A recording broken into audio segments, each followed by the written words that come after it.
When things were looking extremely good professionally, there were issues on the personal front.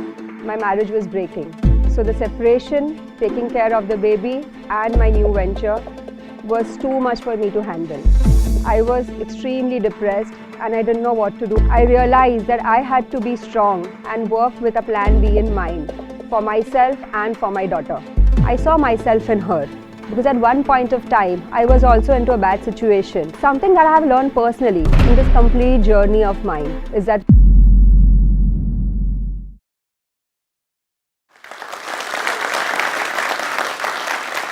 hello everybody, my name is Binoli Dodhiwala and I am a founder of a financial advisory firm. And here I am today to share my journey with you. A journey that gave me a better understanding as to why it is important for us women to be financially independent and most importantly, take care of our own financial future.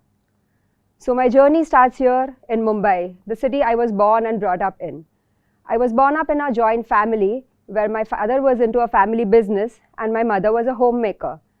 Now, like typical households in our country, I grew up seeing my father take all financial decisions, but it was my mother from whom I learned to save and invest.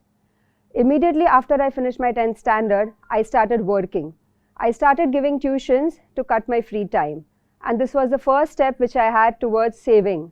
And that journey, that learning stays with me till today. So I finished my post-graduation and simultaneously I got married. It was a love marriage.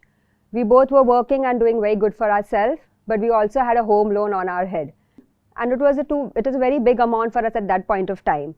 With both of us working, we just finished our post-graduation, that salary was very meager for us to service this loan for another 10 to 20 years. And that is when we thought that we really had to do something to get rid of this loan as soon as we can and live a better life ahead. And so I took that plunge and I decided to quit my job and started to do something on myself. And by any chance, if this would not work for me, I always had a job to get back to. And that is how I started with my venture. So that's when my journey towards my own firm began. When things were looking extremely good professionally, there were issues on the personal front. My marriage was breaking. Few days after I was pregnant, I realized that separation was a reality, and finally we got separated. I was extremely anxious and unsure that how am I going to take care of this little kid which comes up to me. I had no plan B in place. I was just lost. Parallelly, my new venture was in the very nascent stage. So the separation, taking care of the baby and my new venture was too much for me to handle. I was extremely depressed and I didn't know what to do for a few months. Life was going till now according to plan A and I had no plan B in place at all. But this was a turning point in my life. I realized that I had to be strong and work with a plan B in mind for myself and for my daughter. So my new venture was now a very big responsibility for me because that was very important for me to do good in business so that I could take care of my daughter financially. But I was extremely drained out, running to the courts, lawyers, and also taking care of my venture that I could actually give no time to my daughter. However, this made me extremely strong as a person as I knew that the only thing that I had in front of me now was to just look forward. I had some savings from my earlier days and that was a big savior in these troubled times. Our experiences make us learn and I realized that at this point of time management was extremely important for me. So I had to prioritize my work and shut the noise around. So I had to come out of my comfort zone and do things which I had never done before, like learning how to drive, do all things myself and be as independent as I can and use my time most proactively and in the best way possible. So my mother kept telling me to get into a proper job so that I have a stable life, I get the perks along with it and I work with big brands because all this time I was a peon and the owner of my firm altogether. But this is something which was not in my vision.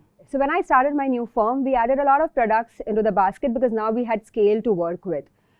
All this time, my clients were used to me being there in front of them for every need because I was the only one working. But now I did not have the time to cater to all of them at the same time. So we started sending representatives to clients. However, I clearly remember one incident where one client insisted that only I go to meet him because of a small error which one of my representatives did. At that point of time, I learned that I had to prioritize and focus only on certain segment of clients. I had to say no to certain clients who did not fit into my criteria. And that was the first time I learned to say no and prioritize my mental peace over money. So the formation of my new venture was definitely a highlight in my life. It was my achievement, and it's something I'm extremely proud of. Slowly, business started coming in and we started onboarding new clients. A lot of these clients were women. Being a woman and being a single parent, I could completely relate to these queries and their doubts, because all they wanted to do is build a life for themselves, build a secure future for their children, or just be financially independent and take charge of their own finances. Something that I have learned personally in this complete journey of mine is that right advice can help you not only secure your future, but also give you a good life for yourself. And I'm telling you this not as a financial advisor, but this is something I truly believe in. So let me tell you this with a small incident. One day a housemaid of mine came to me with 20,000 rupees and said, "madam ये पैसा आप किधर भी संभाल के रख दो, क्योंकि मेरा पति रोज दारू पी के आता है और मेरा पूरा पैसा मुझसे ले लेता है." So when this maid came to me crying, I saw myself in her, because at one point of time I was also into a bad situation, and there were a lot of people over there who advised me. Some advices were something which still stay with me till today. So that is when I thought that she needs to be advised, because advice ज़रूरी है, हर किसी के लिए बहुत ज़्यादा ज़रूरी है. So I explained her that this money need not be parked somewhere, but it has to be invested because it will grow rather than just being in a cupboard. She understood this fact, but she came back to me with another query कि अगर वो मेरे पति को पता चल गया कि ये मेरा पैसा कहीं पे डाला है, तो वो पैसा फिर निकाल देगा और मेरे हाथ में नहीं आएगा और मुझे ये पैसे कुछ साल के बाद चाहिए. I was extremely delighted to know that this woman is thinking of financial security. It's something that even we don't think of many times.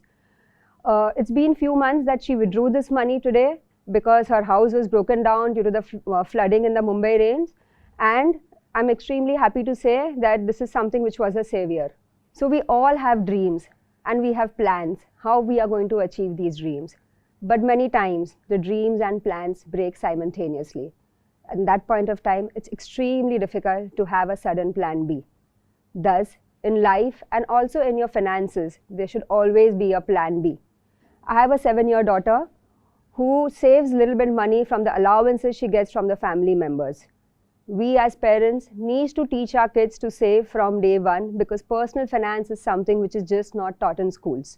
Financial independence to me means taking complete responsibility of all life decisions, because every woman someday or the other in her life has to manage her own money due to some pleasant or unpleasant circumstances. The key to achieving this is focusing on your goals, having a discipline to your investments, and making investment as a habit. If you go to chase returns, you will never be financially independent.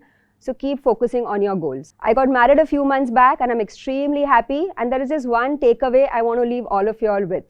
If there is a 1% chance of achieving something that you really want, go for it. Thank you. Mutual fund investments are subject to market risks. Read all scheme-related documents carefully.